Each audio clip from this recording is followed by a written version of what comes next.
C'est pourquoi la Bible déclare que la révélation de ta parole est claire. Car la lettre tue, l'esprit vivifie. Et je vais devoir vous demander, bien-aimé le Seigneur, d'être attentif et que Dieu nous fasse grâce. En fait, qu'au travers de ces émissions, que nous devenons comme les chrétiens de l'église de Béry. À savoir, de vérifier ce que nous disons, si c'est conforme à la parole de Dieu. Car c'est la parole de Dieu qui est une référence. C'est la parole de Dieu qui est la vérité. Étant dit cela, je voudrais maintenant ensemble détailler, expliquer c'est quoi le temps de la fin. Et le passage que nous avons donné de 1 Jean, chapitre 3, le verset 1er, dit ceci, que bien-aimés, n'ajoutez pas foi à tout esprit. Il faut savoir éprouver les esprits pour savoir si ces esprits-là viennent de Dieu, car plusieurs faux prophètes sont venus dans le monde. Ce n'est pas moi qui l'ai dit, c'est la parole de Dieu. Or, ce passage de 1 Jean nous donne 2 enseignements. À savoir, si le frère Jean, ou bien l'apôtre Jean, exhortait les bien-aimés à l'exercer du discernement, car il savait que pendant ces temps-là, il y avait la manifestation de plusieurs esprits. Et le discernement, c'est cette capacité de l'esprit qui nous permet de juger, de séparer, de distinguer ce qui est de Dieu et ce qui ne l'est pas. C'est pourquoi vous avez dit que lorsque j'ai introduit, j'ai fait allusion au livre d'Osée 4, verset 6, qui déclare que mon peuple est détruit parce qu'il lui manque la connaissance. Comment vas-tu discerner? Comment vas-tu juger? Comment vas-tu distinguer les vrais et les faux si tu n'as pas de discernement? Si tu n'as pas de discernement. C'est pourquoi ici, nous remarquons d'abord que, premièrement, il insiste sur l'exercice du discernement. Et secondo, il confirme que pendant le temps de la fin, il y a la présence des faux prophètes. Là, c'est la première personne qui parle du temps de la fin. Permettez-moi qu'on ne parle d'une autre personne, à la personne de l'apôtre Paul, qui, à son tour, lorsqu'il exhortait son fils dans la foi, Timothée, dans le livre de 2 Timothée, chapitre 3, le verset 1er, il dit ceci. Il dit que sache que dans les derniers jours, il y aura des temps difficiles. Les gens seront égoïstes, irréligieux, insensibles. Si vous avez les temps, prenez 2 Timothée 3, le verset 1er jusqu'au verset 4. Et la 4e partie dit quoi? Le verset 4 il dit quoi? Ils seront traîtres, enflés d'orgueil, aimant les plaisirs plus que Dieu. Et avec l'apôtre Paul maintenant, là il est plus clair. C'est-à-dire, selon l'apôtre Paul, il dit que sache que dans les derniers jours, ces derniers jours-là, est symbole au temps de la fin que Jean, aussi à son tour, exhortait ses bien-aimés. J'ai abordé avant ici, j'ai cité le cas du prophète Daniel, qui lui aussi à son tour avait vu une vision et il était troublé. Et la Bible dit que l'ange vint lui dit, Daniel, c'est ce que tu as vu car ça ne te concerne pas. Ce que tu as vu, Daniel, c'est pour un temps. Et ce temps-là, c'est le temps de la fin. Mais néanmoins, sache que pendant ce temps-là, ceux de mon peuple, le mot là que Osée a dit, mon peuple est détruit. Mais maintenant, l'ange dit maintenant à Daniel que ceux de mon peuple, pendant ce temps-là, qui auront la connaissance, brilleront comme les étoiles. Ça dépend des versions. Dans notre version, on dit quoi? Ceux de mon peuple qui auront l'intelligence brilleront comme les étoiles. Et maintenant, avec Daniel, nous comprenons que le temps de la fin, c'est le temps du soir. Car les étoiles ne brillent pas pendant le jour. Les étoiles trouvent leur place et brille pendant la nuit. C'est-à-dire, si pour Paul, exhortant Timothée, le temps de la fin, c'est le temps de difficulté, c'est le dernier temps, avec Daniel, nous comprenons que le temps de la fin, c'est le temps du soir. Et pour terminer, je vais donner encore l'exemple maintenant de notre Seigneur Jésus-Christ lui-même. Car ce sujet n'a pas commencé avec Jean, ce sujet n'a pas commencé seulement avec Daniel, mais nous voyons aussi que les disciples, à leur temps aussi, ils allèrent demander le Seigneur les questions concernant le temps de la fin. Et la Bible nous dit qu'est-ce qu'elle était la réponse de Jésus. Nous sommes dans le livre de Matthieu 24. C'est vraiment tout le passage, mais je vous ai parlé des détails. Mais parmi les éléments de sa réponse, il dit quoi? Ce qui s'était passé au temps de Noé va se reproduire au temps de la fin. Or, la réponse du Seigneur Jésus-Christ nous a poussé de rentrer au commencement. Car selon cette réponse, nous comprenons que pour comprendre le temps de la fin, il faut comprendre les réalités du temps de Noé. Or, qu'est-ce qui s'était passé au temps de Noé? Et pourquoi est-ce que le Seigneur, pour répondre à la question de ses disciples, il s'est référé du temps de Noé? Et cela, maintenant, ça va nous aider d'ouvrir la Bible de nouveau dans le livre de la Genèse chapitre 6, le verset 1er jusqu'au verset 2. Où la Bible déclare ceci, que les hommes ont commencé à se multiplier sur la surface de la terre, et de cette multiplication est née les filles des hommes. Et la Bible ajoute, les fils des hommes maintenant virent que ces filles-là qui étaient nées suite à la multiplication étaient belles. Ils se décidaient, c'est-à-dire les fils des hommes, se décidaient d'aller aimer et prendre les filles des hommes qui étaient nées sur la multiplication comme femmes. Et la Bible dit que c'est après cette décision d'aller prendre les filles des hommes nés de la multiplication pour en faire leurs femmes parce qu'elles étaient jolies, Dieu maintenant va dire que mon esprit ne va plus demeurer éternellement dans l'homme. Mais ça nous a tiqué. Ça nous a poussé davantage à comprendre quel est le mystère qui est caché là-dedans. Quand nous nous sommes dit, mais c'est compliqué. Car nous nous sommes souvenus qu'avec Adam, avant que Dieu ne puisse les faire endormir pour créer Ève, la Bible dit que c'est Dieu qui dit, il n'est pas bon que l'homme soit seul. Je lui ferai une aide semblable. Et Dieu avait créé Ève. Et la Bible dit que non, après cela, Dieu les bénit, il bénit l'homme et la femme, il dit quoi? Soyez féconds et multipliez-vous. Mais comment se fait-il maintenant? Tu demandes aux hommes de se multiplier, ils se multiplient, et par cette multiplication, il y a la naissance des filles, et maintenant les fils des hommes vont aimer ces filles-là. Tu dis que non, il faut que mon esprit ne puisse plus demeurer éternellement. Je vous demanderai de nous écouter très bien. Cela maintenant les choses deviennent intéressantes. Et maintenant, si nous comprenons maintenant ce qui a poussé le Seigneur à réagir ainsi, c'est-à-dire à décider de ne plus permettre que son esprit demeure éternellement, c'est parce qu'effectivement, la mission de ces filles-là n'était pas bonne. Car ces filles des hommes, représentées dans le livre de la Genèse chapitre 6, dans la révélation, ces filles des hommes-là sont représentées par les faux prophètes. Alléluia. Alléluia. Et nous avançons. Et par là, nous comprenons maintenant que le temps de la fin, c'est le dernier jour. Le temps de la fin, c'est le temps du soir. Comme je l'ai dit tantôt, les étoiles n'apparaissent que la nuit. Pour étayer mon argumentation, je vais donner encore un autre exemple. N'est-ce pas vrai que Jésus est le soleil de la justice? N'est-ce pas vrai que Jésus est le soleil levant? Or, si vous êtes d'accord et que nous sommes d'accord que Jésus, c'est le soleil levant, nous comprenons que par sa naissance, il est le soleil levant, et à la croix, lui qui était le soleil levant, il était le soleil couchant.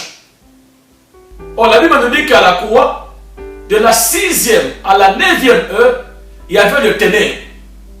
Et nous comprenons par là que non. Si Jésus représente le jour, car le soleil brille pendant le jour. Pendant le jour, la lumière du soleil éclaire toutes choses. Pendant le jour, bien-aimé, tout est clair parce que l'éclat du soleil éclaire toutes choses. Mais nous comprenons que le passage de Jésus à la croix symbolise le coucher du soleil, d'où est venu le verset qui dit « Vous êtes la lumière du monde ». Parce que toi et moi, on ne pouvait pas éclairer le monde pendant que Jésus était permanent ici.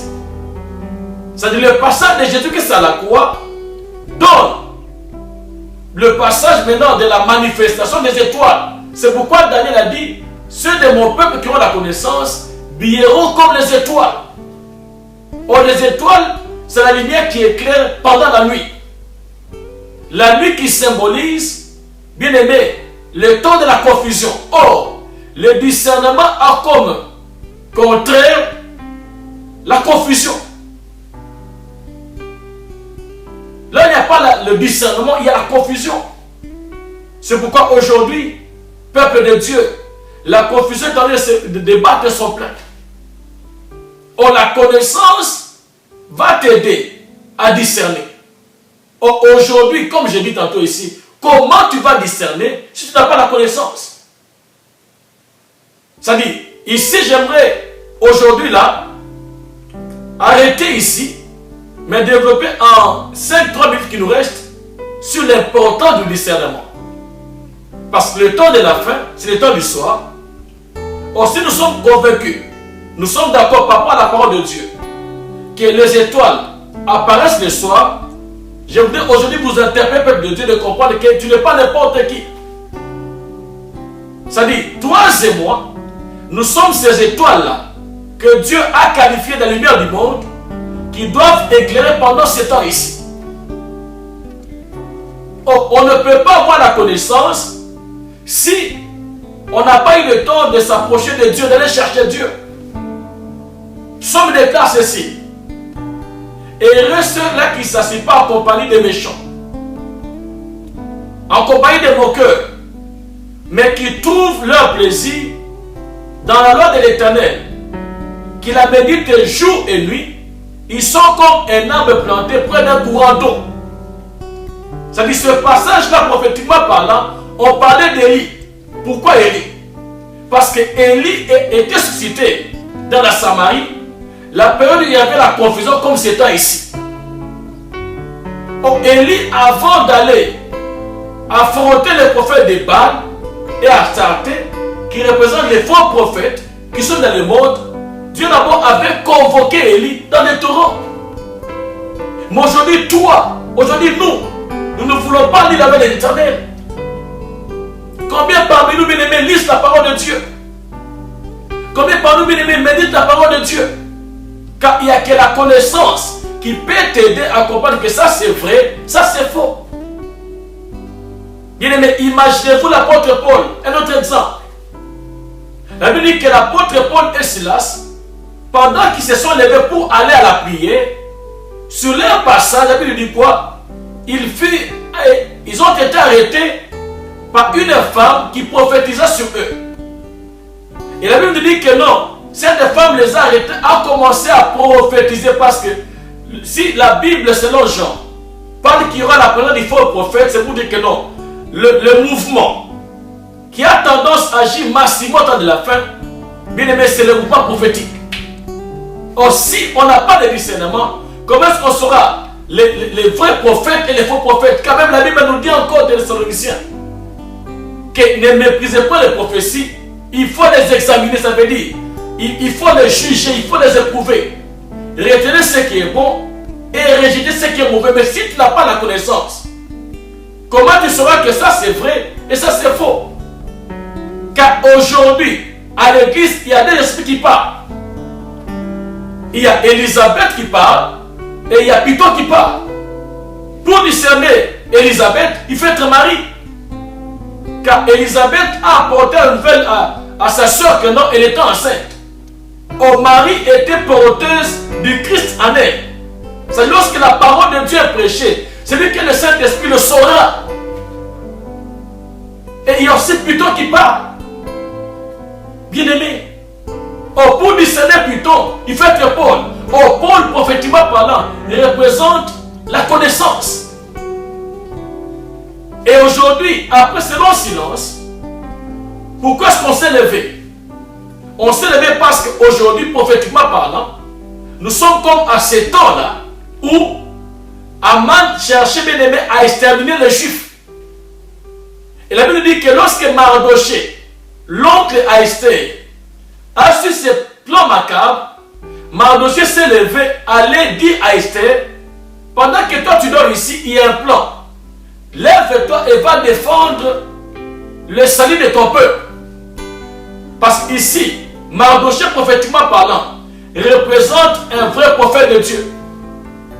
Un vrai prophète a comme mission, à chaque fois qu'il y a un danger, d'aller réveiller l'église. Parce que ce n'était pas Mardoché qui était l'épouse du roi, c'était Esther.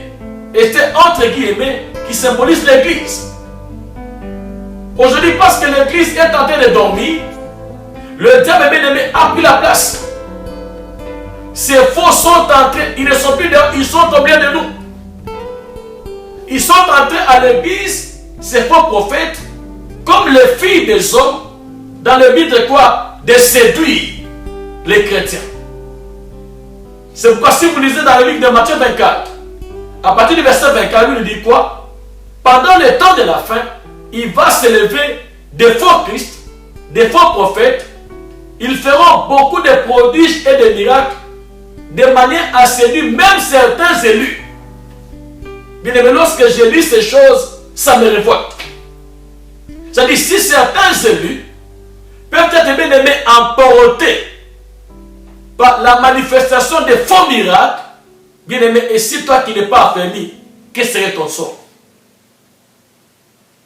C'est pourquoi je disais que non, on a besoin de la connaissance. Parce que ce que cette dame-là disait sur Paul et Silas, c'était de dire vérité. C'est-à-dire la connaissance a aidé l'apôtre Paul à comprendre que ça, ce n'est pas Dieu. Ça, c'est Python. Oh, Python, c'est le serpent. Le serpent, c'est qui? C'est le diable. C'est pourquoi je vous avais dit que non, faites attention à ce que vous entendez. C'est pourquoi je vous avais dit que non, Dieu veut que toi et moi, nous parvenions à la connaissance. Car une connaissance est une information. Et pour parler d'information, on a besoin de l'émetteur et des récepteurs. Et Dieu veut que toi et moi, nous ouvrons nos récepteurs, car nos oreilles représentent des récepteurs et les bouches ici représentent des émetteurs. Oh, pour ta force, pour ta vie, pour ton édification, Dieu veut que chacun d'entre nous ouvrons nos récepteurs pour écouter la vraie mission. Et la vraie mission vient que de la parole du Seigneur. Car Romain dit quoi? La foi vient de ce qu'on entend. La foi, c'est la confiance à Dieu. Comment vas-tu faire confiance à Dieu que tu ne connais pas? Je vous avais donné l'exemple de la femme samaritaine. Elle était devant Jésus, elle prétendait prier, mais Jésus a regardé et dit que malheur à toi, car vous adorez quelqu'un que vous ne connaissez pas. Bien aimé, comment vas-tu, j'insiste, discerner le vrai et le faux si tu n'as pas de vraies informations? Or, aujourd'hui, le malheur est que beaucoup parmi nous, beaucoup de chrétiens, comme 2 Timothée, le dit dans le verset 4, à partir de 2 Timothée, chapitre 4, verset 1er, descendez sur la bas, on dit que pendant ces temps-là, c'est-à-dire au dernier temps, les gens vont abandonner la foi pour s'attacher à des esprits séducteurs, les doctrines des démons. Car les gens auront la démangeaison d'entendre les choses qui leur plaisent aux oreilles. Parce que ce que cette dame-là disait à Paul, si c'était toi, tu allais content. Tu seras élevé, tu seras béni. Qui parmi vous ici, parmi nous, n'est pas attend de bonnes choses? Je vous ai dit que Dieu dit quoi? Heureux ceux qui s'asseyent pas, accompagnent de mon cœur, mais qui trouvent leur plaisir dans la loi de l'Éternel, la méditant jour et nuit. Et alors, ils deviendront comme quoi? Comme une plante plantée près d'un courant d'eau. On va comprendre ensuite que cette plante-là, c'était Élie.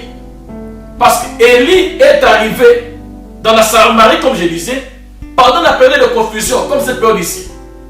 Il y avait les prophètes de Baal, il y avait Astarté. Et Dieu, avant d'envoyer Élie pour aller affronter Astraté-Baal, Dieu a attiré Élie dans les torrents. Aujourd'hui, les chrétiens ne veulent pas aller plus dans les torrents. Les torrents ici que je parle, c'est quoi? C'est la parole de Dieu. Si tu ne la médites pas, c'est en méditant la parole de Dieu que tu recevras la connaissance. Et cette connaissance va te permettre de discerner. Cette connaissance va t'aider d'être épargné à la manifestation des faux esprits qui agissent pendant ce temps ici. Tel a été aujourd'hui l'introduction de ce message sur le temps de la fin. Bien-aimés, nous sommes au temps du soir. C'est un temps qui exige, bien-aimés, un degré élevé du discernement. Et le discernement, c'est quoi? C'est la capacité qui vient du Saint-Esprit pouvant t'aider à examiner, à distinguer ce qui est vrai et ce qui est faux. Car sans le discernement, tu risques de tomber victime. Car toujours Timothée dit quoi? Il s'est introduit parmi eux les soi-disant prophètes qui sont qui ont pris en otage les faibles femmes. C'est-à-dire quelqu'un qui n'a pas la connaissance est faible. Parce que si Paul et Silas n'avaient pas la connaissance, c'est-à-dire ils allaient tomber sous les fausses prophéties de cette forme de l'esprit de Pluton. On a vu qu'au niveau des guerres, le serpent a fait la même tactique. Le serpent savait que tant que l'homme serait avec Dieu, il serait intouchable. Qu'est-ce qu'il a fait? Il est allé séduire la femme, l'être faible, afin de le séparer de Dieu. Et c'est ça la mission des faits prophètes. Ils savent que tant que tu fixes ton regard vers Jésus, ils n'auront pas à t'avoir. Ça dit pas la séduction, ils viennent te séparer de Dieu pour te dompter, te contrôler et détruire ta vie. Parce qu'en vérité, ces faux prophètes qui viennent au temps de la fin sont semblables aux produits périmés. Je vais m'arrêter par là. Quelqu'un qui n'a pas la connaissance, il peut prendre n'importe quel produit et boire. Or, chaque produit, lorsqu'on le fait, il y a une date de fabrication, il y a aussi une date d'expiration. Donc, un véritable enfant de Dieu, celui qui médite la parole de Dieu, ne peut pas expirer. Parce qu'en vérité, il dit qu'il est le seul, nous sommes des serments. Auquel est le roi du diable, avec ses agents qu'on appelle les faux prophètes, leur mission c'est quoi? C'est d'entrer parmi nous, d'entrer dans ta vie pour te séparer avec Dieu, au moyen de la séduction. Car quelqu'un qui séduit vient pour chercher son intérêt. Ce qui fait de Jésus plus grand que ces gens-là, et que Dieu aime. Celui qui aime ne garde pas son intérêt. Celui qui aime peut se sacrifier pour les autres. Mais un séducteur regarde ses intérêts. C'est-à-dire, les filles des hommes sont représentées par les faux prophètes. Les faux prophètes qui sont représentés dans l'histoire de Moïse comme étant les pasteurs chasseurs. Parce qu'aujourd'hui, à l'église est victime de deux types de pasteurs. Il y a des pasteurs bergers, c'est là qui se soucient pour les brebis de Dieu. C'est là qui peuvent se sacrifier pour le bien-être des brebis. Et il y a des bergers chasseurs. C'est là qui viennent séparer les brebis avec le véritable berger qui est Jésus. Que mon Dieu vous bénisse. Nous vous demandons bien d'être là très nombreux. Car aujourd'hui nous avons voulu introduire ce sujet. Et demain, on va encore entrer avec beaucoup de détails. Demain, nous allons expliquer, lorsque nous disons l'apparition des faux prophètes, quand est-ce que ces faux prophètes sont arrivés. Car lorsque l'apôtre Jean dit que non, il y a la présence des faux prophètes dans le monde, on va comprendre que ces faux prophètes sont arrivés dans le monde au même moment avec le diable, qui après sa rébellion au ciel, selon Apocalypse 12, on dit quoi? Après avoir été vaincu, il y a une voix qui a dit que malheur à la terre, car j'ai vu le diable animé d'une grande colère, sachant qu'il reste un peu de temps. Pour quelle raison? Pour faire la guerre à tous ceux-là qui gardent les commandements de Dieu. C'est-à-dire, le rôle des faux prophètes, dans ces temps de la fin, c'est de venir bien-aimé te combattre pour te détacher de Dieu. Or, si tu n'as pas le discernement, tu risques de tomber bien-aimé comme esclave de ces gens-là. Que Dieu vous bénisse, que Dieu vous soutienne. Je voudrais vous inviter demain pour la continuité de ce message. Que Dieu vous bénisse. Bye bye.